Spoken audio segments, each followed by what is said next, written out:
বাংলা শুদ্ধ বানান বিষয়ে ধারাবাহিক আলোচনার তৃতীয় পর্বে সবাইকে স্বাগত জানাচ্ছি। আমি ইফতেখার হোসাইন, প্রভাষক, বাংলা বিভাগ, রাঙ্গুনিয়া সরকারি কলেজ, চট্টগ্রাম। আমি বহুল ব্যবহৃত গুরুত্বপূর্ণ কিছু শব্দের বানান বিষয়ে ধারাবাহিক আলোচনা করছি। আজকের পর্ব শুরু করছি দুটি বহুল পরিচিত শব্দ দিয়ে।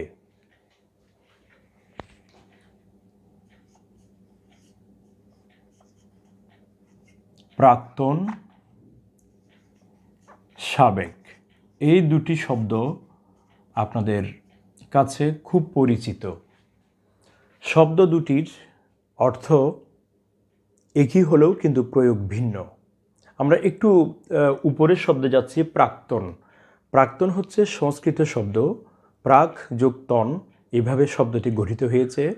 এর অর্থ হচ্ছে ভূতপূর্ব, পূর্বকালের বা পুরাতন ইত্যাদি, অর্থাৎ যা আগে ছিল এখন নেই। এবার সাবেক শব্দের অর্থ যদি আমরা একটু বিশ্লেষণ করি তাহলে পাচ্ছি আরবি সাবিক শব্দ থেকে কিন্তু সাবেক শব্দের উৎপত্তি। এর অর্থ প্রাচীন, পুরাতন, পূর্বেকার ইত্যাদি। অর্থাৎ দুটির অর্থ একই মনে হলেও প্রয়োগে একটু ভিন্নতা রয়েছে। যদি আমি একটু সহজ নিয়ম বলি তাহলে বলবো যে কম সময় পূর্বের কিছু বুঝালে সেক্ষেত্রে প্রাক্তন শব্দটি ব্যবহৃত হবে। আমি আবার বলছি, কম সময় পূর্বের অর্থাৎ কয়েক বছর বা কিছুকাল পূর্বের কোনো কিছুকে নির্দেশ করতে প্রাক্তন শব্দটি ব্যবহৃত হবে। আবার অনেক আগের, অনেক পুরাতন অর্থাৎ প্রাচীন কোনো কিছুকে বোঝাতে সাবেক শব্দটি ব্যবহৃত হবে। এই ছোট্ট নিয়মটি মনে রাখলে আশা করি কখনো বিভ্রান্ত হবেন না। আমি ছোট্ট দুটি উদাহরণ দেব। যে যদি বলি যে প্রাক্তন অধ্যক্ষ আজ কলেজে এসেছেন, অধ্যক্ষ কলেজ থেকে বিদায় নিয়েছেন, তিনি এসেছেন। হয়তো কয়েক বছর আগে বিদায় নিয়েছেন, আজকে এসেছেন। তাহলে এই ক্ষেত্রে প্রাক্তন শব্দটি ব্যবহৃত হবে। আবার যদি আমি সাবেক দিয়ে একটি উদাহরণ দিই তাহলে বলবো সাবেক মোগল আমলে অনেক ভাস্কর্য ছিল।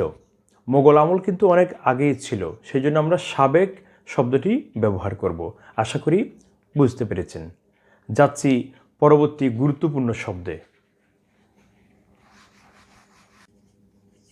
আমি লিখছি শ্রদ্ধাঞ্জলি। এই শব্দটি বহুল ব্যবহৃত।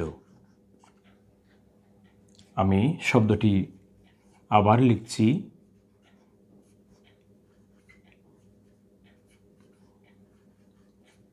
ল দীর্ঘইকার যুক্ত করে লিখেছি। শ্রদ্ধাঞ্জলি, এই শব্দটি সঠিক নাকি এটি সঠিক? হয়তো এর মধ্যে অনেকে অনুধাবন করতে পেরেছেন কোনটি সঠিক। তবে শ্রদ্ধাঞ্জলি শব্দটি একটু বিশ্লেষণ করা যাক।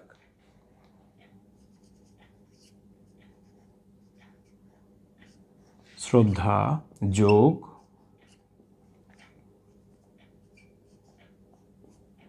অঞ্জলি। সুপ্রিয় দর্শক মণ্ডলী, অঞ্জলি শব্দের অর্থ হচ্ছে করজোড় বা যুক্তকর। শ্রদ্ধা যোগ অঞ্জলি, সন্ধির নিয়ম হচ্ছে আ এর সাথে অ যুক্ত হলে দ্বিতীয় শব্দের প্রথম অটি লোপ পেয়ে শব্দটি এক হয়ে যায় শ্রদ্ধাঞ্জলি। অঞ্জলি শব্দ সবসময় ল হ্রস্বইকার দিয়ে হয়। ল দীর্ঘইকার যুক্ত কোনো অঞ্জলি শব্দ বাংলা অভিধানে নেই, অতএব এই শব্দটি ভুল। তবে দুঃখজনক ব্যাপার হলো আন্তর্জাতিক মাতৃভাষা দিবসে ভাষা শহীদদের উদ্দেশ্যে শ্রদ্ধা নিবেদনের সময় এই ভুল শব্দটি অনেকে ব্যবহার করেন। 1952 সালে যারা এই প্রাণের ভাষা বাংলার জন্য রক্ত দিয়েছিল, সেই বাংলা ভাষার অপব্যবহার করে শহীদদের উদ্দেশ্যে শ্রদ্ধা নিবেদন করা খুবই দুঃখজনক। সুপ্রিয় দর্শক মণ্ডলী, আমাদের মনে রাখতে হবে রক্তে কেনা এই বাংলা ভাষাকে আমরা কখনো অবজ্ঞা অবহেলা করতে পারি না। বলছিলাম শ্রদ্ধাঞ্জলি শব্দটির কথা। শ্রদ্ধাঞ্জলি শব্দটি আমরা সবসময় এইভাবে লিখব। আশা করি আজকের পর থেকে আর কারো ভুল হবে না। বলছিলাম শ্রদ্ধাঞ্জলি শব্দটির কথা। অঞ্জলিযুক্ত সব শব্দে ল রস্যইকার হবে। আমি আরও কয়েকটি উদাহরণ দেব, যেমন গীতাঞ্জলি,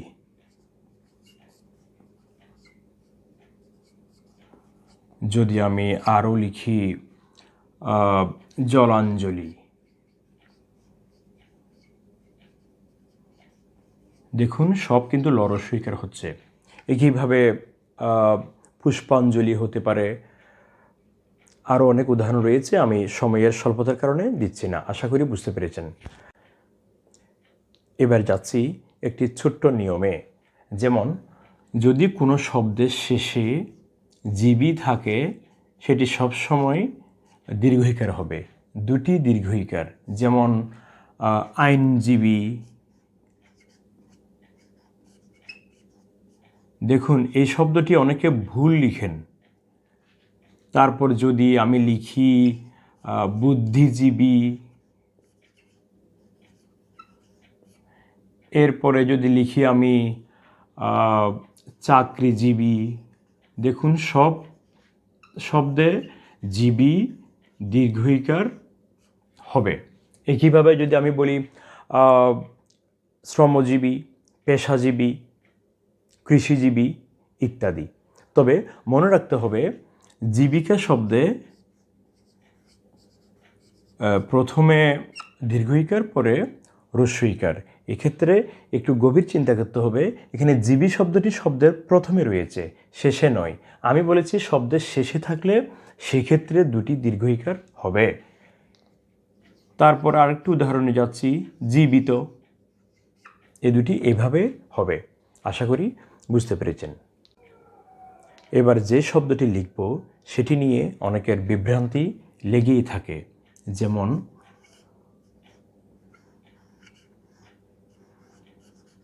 প্রাণীবিদ্যা নাকি প্রাণীবিদ্যা। আমি দুভাবে লিখেছি, প্রথম শব্দে মূর্ধন্য নয়ে দীর্ঘইকার, দ্বিতীয় শব্দে মূর্ধন্য নয়ে রস্যইকার লিখেছি। কোনটি সঠিক?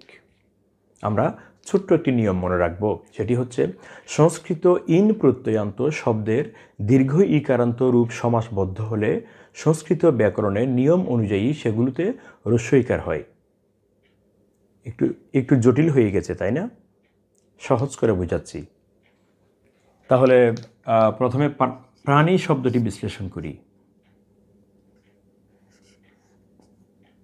প্রাণী, সংস্কৃতের ইন প্রত্যয়ান্ত শব্দ প্রাণীন থেকে প্রাণী শব্দটি এসেছে। প্রাণীন, আমি লিখছি শব্দটি, এই প্রাণীন শব্দ থেকে প্রাণী শব্দটি এসেছে। আমি বলেছি ইন প্রত্যয়ান্ত শব্দের দীর্ঘ ইকারান্ত রূপ সমাসবদ্ধ হলে সংস্কৃত ব্যাকরণের নিয়ম অনুসারে সেগুলোতে রস্যইকার হয়। তাই সংস্কৃত ব্যাকরণের নিয়মের প্রভাবে বাংলায় এসব মূল শব্দের সঙ্গে তৎসম প্রত্যয়, বিভক্তি বা শব্দ যুক্ত হলে দীর্ঘইকার হয় না, বরং মূলের রস্যইকার বজায় থাকে। এই যে মূলের রস্যইকার ছিল, এই রস্যইকারটি বজায় থাকবে, যেহেতু এর সাথে বিদ্যা শব্দটি যুক্ত হয়েছে। সেই জন্যে সঠিক হচ্ছে প্রাণীবিদ্যা। এই শব্দটি ভুল। আশা করি বুঝতে পেরেছেন। আমি আরও কয়েকটি উদাহরণ দিলে আরও বুঝতে সহজ হবে আপনাদের। যেমন যদি বলি যে মন্ত্রী, আমরা কিন্তু মন্ত্রী লিখি এভাবে, কিন্তু যখন লিখব মন্ত্রী পরিষদ তখন কিন্তু এখানে রস্যইকার হয়ে যাবে। এসব একই নিয়মের অধীন। দেখুন একটু গভীর চিন্তা করতে হবে। মন্ত্রী শব্দটি এসেছে মন্ত্রিন থেকে, আগের নিয়মের মতোই এই মন্ত্রিন শব্দ থেকে মন্ত্রী শব্দটি এসেছে, সেজন্যে এখানে রস্যইকার হয়েছে। মন্ত্রী শব্দের সাথে যখন একটি শব্দ যুক্ত হলো, ওই সংস্কৃত ব্যাকরণের নিয়মের প্রভাবে এখানে মূল রস্যইকারটি বজায় থাকবে। একইভাবে আমি বলতে পারি গুণী। গুণী যখন লিখব সেটি হচ্ছে গ রস্যকার মূর্ধন্য ণ দীর্ঘইকার। যখন লিখব গুণীজন, গুণীর সাথে যখন জন যুক্ত হবে তখন ওই গুণিন থেকে, আমি একটু বলে রাখি এই শব্দটি সংস্কৃত গুণিন থেকে এসেছে, ইন। সে কারণে গুণী শব্দের পরে জন যুক্ত হলে মূলের যে রস্যইকার সেটি বজায় থাকবে, অর্থাৎ গুণীজন এইভাবে হবে। আমরা যে লিখি গুণীজন সংবর্ধনা, সবসময় শব্দটি এইভাবে লিখব। দীর্ঘইকার লিখলে শব্দটি শুদ্ধ হবে না। আশা করি বুঝতে পেরেছেন। যাচ্ছি গুরুত্বপূর্ণ দুটি শব্দে।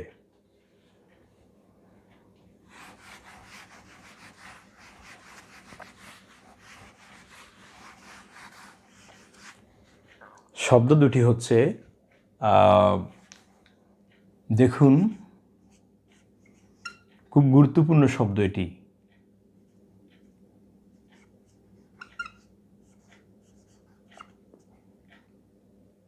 ইতঃপূর্বে, আমি আরও লিখছি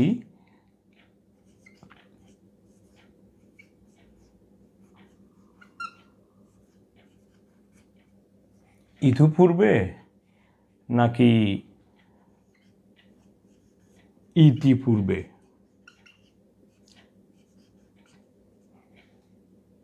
এই শব্দগুলো আমরা বিভিন্ন জায়গায় লিখি, সব সময় লিখি, কিন্তু বিভ্রান্ত হই আমরা অনেক সময়। আমি একইভাবে আবার লিখছি আরেকটি শব্দ, আমি লিখেছি ইতোমধ্যে। ইতোমধ্যে শব্দ এভাবে হবে নাকি উপরেরটির মধ্যে এইভাবে হবে? তারপরে যদি বলি যে নাকি ইতিমধ্যে হবে, দেখুন আপনারা যারা দেখছেন এই মুহূর্তে আপনারাও কিন্তু অনেকটা বিভ্রান্ত হয়ে গেছেন এর মধ্যে কোনটি সঠিক হবে। এক্ষেত্রে বিভ্রান্তি দূর করার জন্য দুটি নিয়ম আমরা মনে রাখব। যদি শব্দটি বিশ্লেষণ করি, ইত, ইত শব্দের অর্থ হচ্ছে এর বা ইহার।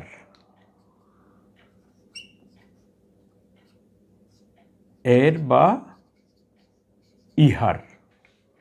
আর ইতি শব্দের অর্থ হলো শেষ। ইতি শব্দের অর্থ হচ্ছে শেষ। তাহলে ইতিপূর্বে, যেহেতু ইতি অর্থ শেষ বললাম, সেহেতু ইতিপূর্বে, ইতিমধ্যে এই দুটি হবেই না। যেহেতু এই দুটির একটিও হবে না, সেহেতু এই দুটি শব্দ আমরা মুছে ফেলব। এটি একটিও হবে না, রইল বাকি দুই। প্রশ্ন হচ্ছে বিসর্গ হবে নাকি ত ওকার হবে? দ্বিতীয় নিয়মে যাচ্ছি।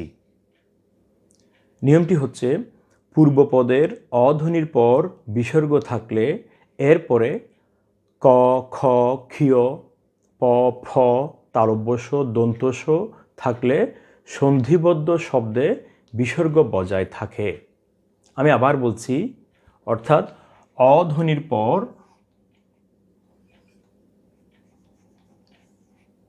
আমি একটু নিচে লিখছি, অধ্বনির পর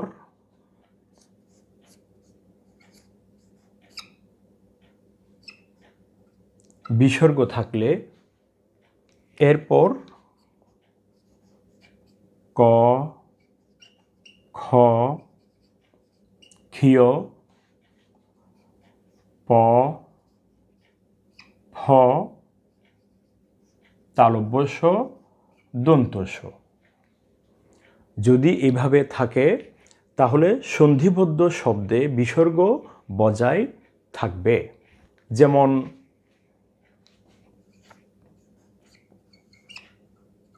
অত যোগ পর সমান অতঃপর। দেখুন এখানে একটা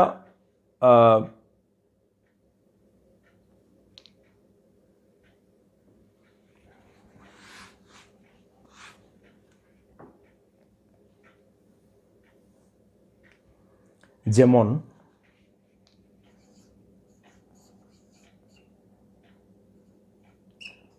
অত যোগ পর সমান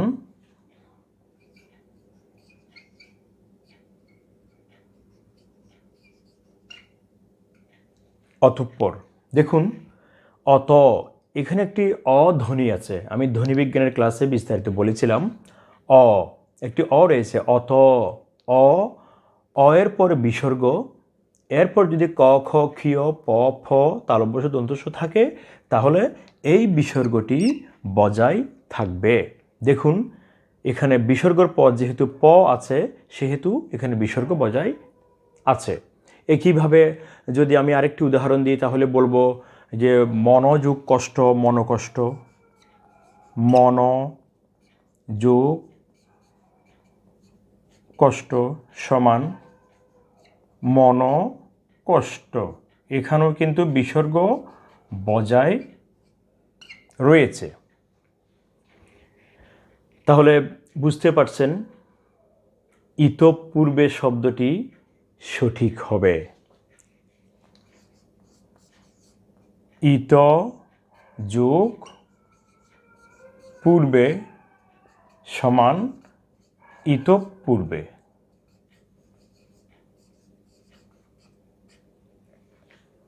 যেহেতু প রয়েছে সেহেতু এই শব্দে বিসর্গ বজায় থাকবে।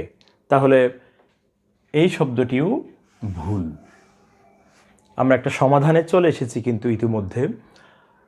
দেখুন যাচ্ছি দ্বিতীয় শব্দে। এখানে কি হবে? পরবর্তী নিয়মটি বলছি যে বিসর্গের পর বর্গের তৃতীয় চতুর্থ এবং পঞ্চম বর্ণ থাকলে বিসর্গের জায়গায় ওকার হবে। অর্থাৎ যদি আমি নিয়মটি একটু সংক্ষেপে লিখি, একদম সহজে আমি বুঝাচ্ছি। আবার বলছি আমি যে বিসর্গের পর বর্গের তৃতীয় চতুর্থ এবং পঞ্চম বর্ণ থাকলে বিসর্গের জায়গায় ওকার হবে, অর্থাৎ বিসর্গটি উঠে যাবে। আমি লিখছি সূত্রটি, একটু মনে রাখতে হবে। এর পরে বিসর্গ যদি বর্গের তৃতীয় চতুর্থ এবং পঞ্চম বর্ণ, আমরা জানি ক থেকে ম পর্যন্ত এই 25টি বর্ণকে বলা হয় বর্গীয় বর্ণ। যেমন ক বর্গে 5টি বর্ণ, ক খ গ ঘ ঙ। একইভাবে চ বর্গ, ট বর্গ, ত বর্গ, প বর্গ। তাহলে আমাদের নিয়মটি হচ্ছে তৃতীয় চতুর্থ এবং পঞ্চম বর্ণ থাকতে হবে। যদি এরকম হয় যে, আমি একটু লিখে দেখাচ্ছি, যদি নিয়মটি হয় এরকম যে ক বর্গ, এখানে কিন্তু 5টি বর্ণ রয়েছে, এখানে তৃতীয় চতুর্থ পঞ্চম বর্ণের কথা বলা হচ্ছে। কিভাবে? হ্যাঁ, চ বর্গ, ট বর্গ, ত বর্গ, প বর্গ। এখানে কিন্তু 5টি করে বর্ণ রয়েছে। দেখুন সূত্রটি হচ্ছে যদি এর পরে বিসর্গ থাকে, তারপর যদি বর্গের তৃতীয় চতুর্থ পঞ্চম বর্ণের যে কোনো একটি থাকে তাহলে বিসর্গটি বিলুপ্ত হবে, বিসর্গটি উঠে গিয়ে সেখানে ওকার হবে। ছোট্ট একটি যদি আমি উদাহরণ দিই তাহলে বিষয়টি একদম সহজ হবে আপনাদের জন্য। মনোযোগ ভাব, দেখুন সমান মনোভাব। মনোভাব কেন হলো আপনারা নিশ্চয়ই অনুধাবন করতে পেরেছেন। সূত্রটি দেখুন একটু, এখানে বলা হচ্ছে যে তৃতীয়, চতুর্থ এবং পঞ্চম বর্ণ। যাই হোক, বিসর্গ এখানে একটা অ আছে, মন, অ ধ্বনি পেয়েছি আমরা। তারপর বিসর্গ আছে, বিসর্গ। এরপর কিন্তু ভ, ভ হচ্ছে এই প বর্গের প, ফ, ব, ভ, অর্থাৎ একেবারে চতুর্থ বর্ণটি রয়েছে এখানে। সেই জন্যে এখানে বিসর্গ উঠে গিয়ে সেই জায়গায় ওকার হয়েছে। দেখুন, মনোভাব, খুব গুরুত্বপূর্ণ নিয়ম। একইভাবে যদি আমি বলি যে শির যোগ ধার্য সমান শিরো ধার্য, নিশ্চয়ই আপনাদের খুব সহজ মনে হচ্ছে। এবার এখানে ধ রয়েছে, তাহলে ত, থ, দ, ধ, ত বর্গের চতুর্থ বর্ণ এখানে রয়েছে, সেই জন্য বিসর্গ উঠে গিয়ে এখানে ওকার হয়েছে। এর মধ্যে আপনারা সিদ্ধান্ত নিয়ে ফেলেছেন কোনটি সঠিক হবে। তাহলে এই শব্দটি ভুল রইল বাকি ইতিমধ্যে, আশা করি বুঝতে পেরেছেন। এবার লিখব কিছু জনপ্রিয় শব্দ, যেমন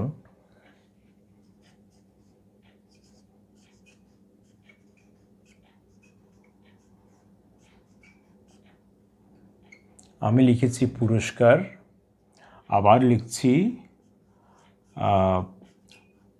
পরিষ্কার।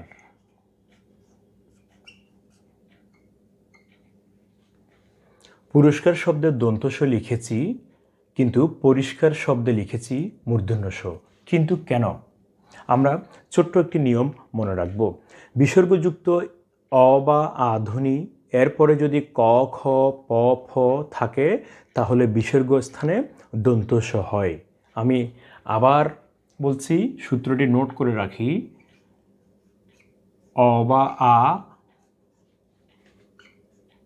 তারপর বিসর্গ, তারপর যদি ক, খ, প,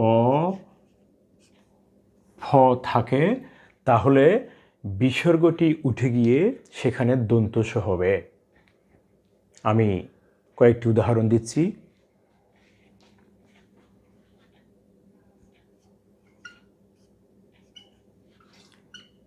তীর যোগ কার সমান তিরস্কার। দেখুন, এই শব্দে কেন দন্তস হয়েছে সূত্রটি একটু অনুধাবন করতে হবে। বিসর্গের পর কিন্তু এখানে ক রয়েছে, সেজন্য দন্তস হবে নিয়ম অনুসারে। আরেকটি উদাহরণ যদি আমি দিই তাহলে আমি লিখব যে নমস্কার। নম যোগ কার সমান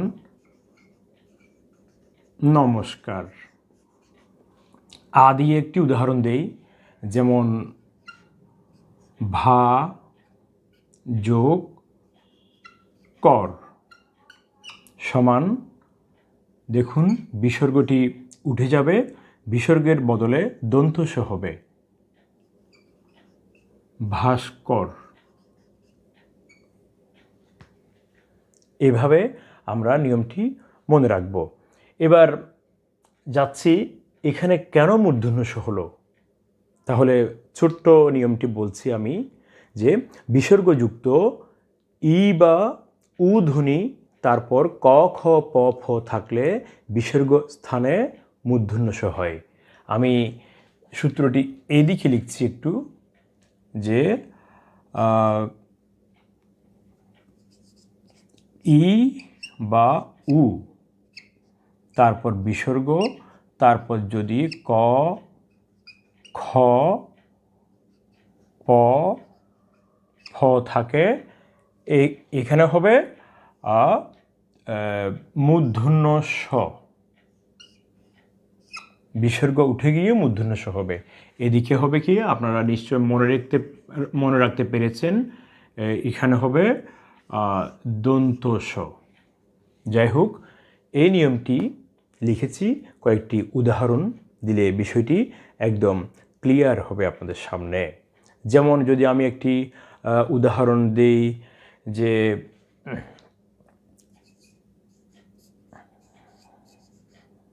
আবি যোগ কার সমান, দেখুন এখানে মূর্ধন্য ষ হবে। কেন হবে আপনারা একেবারে সহজে বুঝতে পেরেছেন। এখানে যেহেতু রস্যইকার আছে, এরপর বিসর্গ আছে, তাহলে এবার নিয়ম অনুসারে ক কিন্তু আছে, তাহলে বিসর্গ উঠে গিয়ে সেখানে মূর্ধন্য ষ হয়েছে। এরপর বহিযোগ কার সমান বহিষ্কার, দেখুন নিয়ম অনুসারে বিসর্গ উঠে গিয়ে এখানে মূর্ধন্য ষ হয়েছে, কারণ এখানে রস্যইকার রয়েছে। যদি এটা রস্য দিয়ে উদাহরণ দিই তাহলে আমি লিখব আয়ু যোগ কাল সমান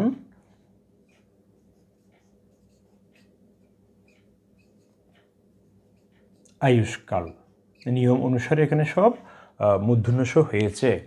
এবার আপনারা উত্তরটি পেয়েছেন, কেন দন্ত ষ, কেন মূর্ধন্য ষ। তাহলে এই দুটি শব্দ আমি লিখছি এবার, যে পুরো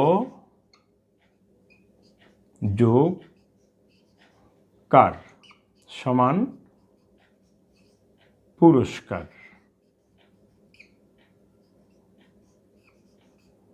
এখানে দন্ত ষ হয়েছে। আবার পরিষ্কার শব্দে নিয়ম অনুসারে দেখুন, পরি যোগ কার সমান পরিষ্কার। খুব সহজ একটি নিয়ম আমি উপস্থাপন করলাম, আশা করি বুঝতে পেরেছেন। যাচ্ছি পরবর্তী শব্দে। আপনারা কিছু শব্দ দেখবেন শব্দের শেষে যে আলি থাকে, সোনালী, রূপালী, মিতালি, বর্ণালী, গৃহস্থালী ইত্যাদি। নিয়মটি বলছি যে আলি প্রত্যয়ের ক্ষেত্রে সবসময় রস্যইকার হবে। আলি প্রত্যয়ের ক্ষেত্রে সবসময় রস্যইকার, যেমন সোনালী, তারপরে যদি আমি লিখি রূপালী,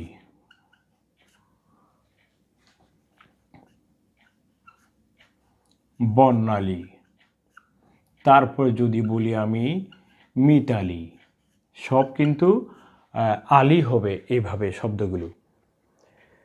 গৃহস্থালী, তাও ল রস্যইকার।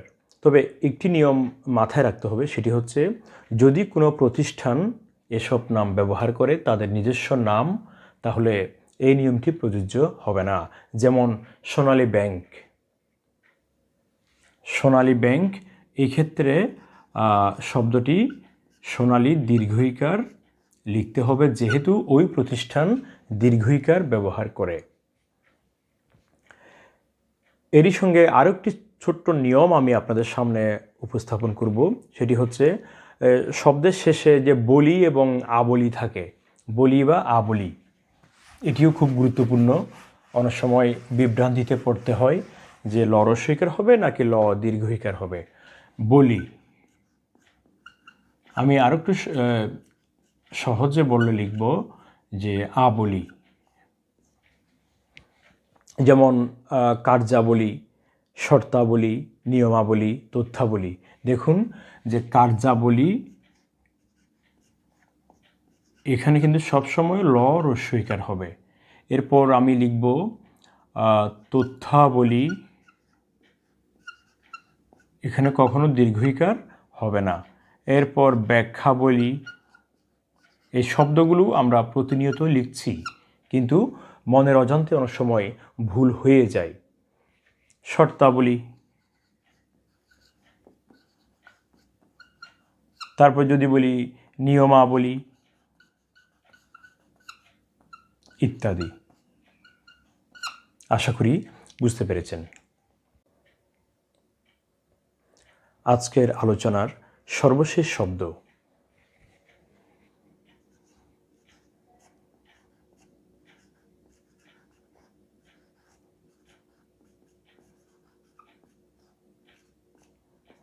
জন্মবার্ষিকী লিখব নাকি জন্মবার্ষিক? কোনটি সঠিক হবে একটু ভাবুন তো। আমরা এখন বার্ষিক শব্দটি বিশ্লেষণ করলে সহজে বুঝতে পারবো। বার্ষিক প্রতি বছরে অনুষ্ঠানযোগ্য, প্রতি বছরে ঘটে বা প্রতি বছরে প্রকাশিত হয় এমন কিছু বোঝাতে বার্ষিক শব্দটি ব্যবহৃত হয়। বাংলা একাডেমির অভিধানে এভাবেই শব্দটি রয়েছে। বর্ষযুগ ইক প্রত্যয়ে এই শব্দটি গঠিত হয়েছে। অতএব এখানে দীর্ঘইকার ব্যবহার করার কোনো সুযোগ নেই। দীর্ঘইকার ব্যবহার করলে শব্দটি ভুল হবে। তাই আমরা জন্মবার্ষিকী লিখব না, লিখব জন্মবার্ষিক। জন্মবার্ষিক, মৃত্যুবার্ষিক, বিবাহবার্ষিক আমরা এইভাবে লিখব। তাহলে কি লিখব আমরা? মৃত্যু বার্ষিক। খুব গুরুত্বপূর্ণ শব্দ কিন্তু এটি। আমি আরেকটি উদাহরণ দিচ্ছি। বিবাহ বার্ষিক। জন্মবার্ষিকী, মৃত্যুবার্ষিকী, বিবাহবার্ষিকী আমরা কখনো এইভাবে লিখব না।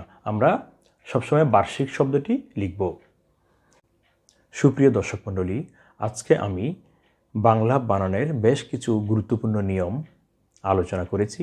আশা করি আপনারা উপকৃত হবেন। দেখা হবে আগামী ক্লাসে। ধন্যবাদ সবাইকে।